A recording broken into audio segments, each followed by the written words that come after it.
I've seen so many irresponsible readings where they'll tell you about a curse that's been placed on you, a dark cloud of energy that you were born into, a disagreeable alignment in the stars. When we think about astrology, think that what we think about is the cheesiness of it, the jazz handsness of it, which tends to come from the like predictive hocus pocus. Yeah, I think predictions are cheap. That's not to say that astrology can't be a valuable tool for looking ahead, but I think that when you focus too much on the what, you lose the why. And also, the very second you tell someone that something's going to happen, it changes the trajectory of things. There's a lot of suggestion involved. You end up too tied into the outcome versus what it actually means. Astrology is beneficial because it gives you an idea of the themes that are coming up for you.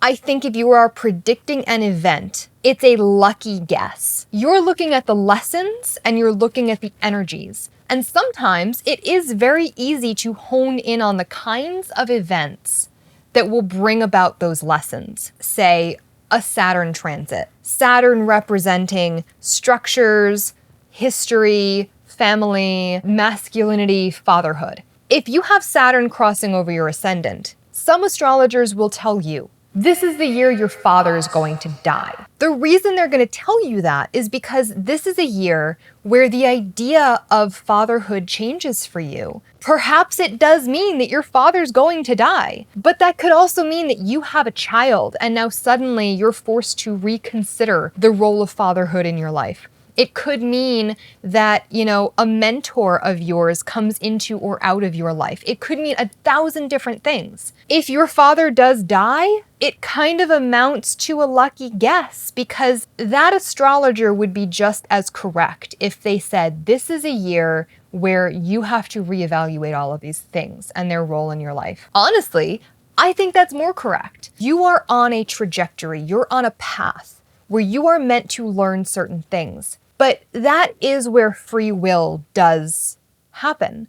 The future is not something that you can look into. I don't really think it's set in stone like that. It doesn't do you any good to predict the future because that future, if it becomes true, honestly, it's probably because you have now projected this future for yourself. Look, the astrologers, the tarot readers, the psychics that are predicting the future are being wildly irresponsible. It's much better to explain the themes of the lesson, to prime someone for their greatest possible outcome. If something good is predicted and happens to you, if you now think that has only happened because it was part of your future and it has been predicted, set in the stars, that doesn't give you the tools to re-access that. It is also, to be perfectly honest, kind of a trick to keep you coming back. I can't mince words with that because if I tell you you're going to get a promotion in 6 months and you do, you're absolutely going to come back and say, what's next? What's the next 6 months look like? I really think that's cheap, first of all. There's something called the Jeane Dixon effect. People tend to focus on the correct predictions. So if I give you 6 or 7 predictions for the year ahead, you're only going to remember the one that happens. That's what's going to keep you stuck in this cycle of, coming back and re-patronizing and being like, okay, but what's next? What's next? And I think that it is very irresponsible and honestly icky. In my experience, the people who internalize the lessons value the lessons. And I think that that's the most helpful application for astrology. At the heart of astrology, it's about helping you understand what kind of person you are. It's much more of the archetypal psychological tool where you fit into the world around you. Your chart is not a map of your destiny so much as a blueprint of the kind of person that you're meant to evolve into.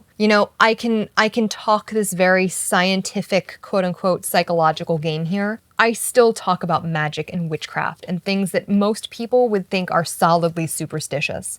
Those are also tools to marry you to your own psychological intentions. I can give you any spell in the universe, but unless you genuinely believe that you can get there, that you are capable of being that person, nothing I say to you is going to matter. The people that I work with aren't paying me to tell them, hey, in 6 months, you're getting a promotion, because that's unhelpful. What I do for people is give them the tools to empower themselves into a better place. It helps you remove the blockages, get through the shadow energy. This is why I listen to TED Talks, psychology, whatever it is, and go, wait, why don't people accept occult theory? Why don't people look at magic? It has value. It has application. This is a valuable way to understand yourself and understand what you want out of life and how to get there. You have the science devotees, the people who worship at the altar of science. It's the same. It's ideology of science. They're looking at the people who exploit it. They're looking at the jazz hands and smoke and scarves and saying, this is ridiculous. The people who are saying there's no scientific basis here don't actually know what astrology is. They don't know what magic actually means to people like me. And the people who dismiss it and the people who exploit it are the same. And that's the destruction of it. I know in my heart that this works for people. I know in my heart that this can change people's lives. I've seen it happen. It's changed my life. And it's not just through power of belief. There is something to the archetypal energy that this helps work through. In the first chapter of Sydney Omar's book, we can credit him for the acceptability of astrology in our modern lives. He talks about how he was introduced to astrology. He specifically mentions being in class, probably in front of a science teacher, who talked about astronomy and wanted to differentiate it from astrology. He doesn't even really remember what she said, because he remembers hearing this word, and he remembers the gravity of it, and understanding all at once that this was something that he needed to look into. This was the thing that he was going to fight for. This was the thing that he knew he had to dive into and explore. I don't know if I've ever related to anything so much in my life, because I remember being that kid. And I remember hearing words that sparked this passion in me, that I knew that no matter what, I needed them in my life. You know, I remember being in recess at like first grade, second grade, and checking out books from the library on astrology, on witchcraft, on superstitions and folklore, and reading it. And I remember hearing words like magic and astrology and things like this, and every cell in my body vibrating to try to create some sort of match to this energy that I felt from these words. And knowing that no matter what, this was going to be my life.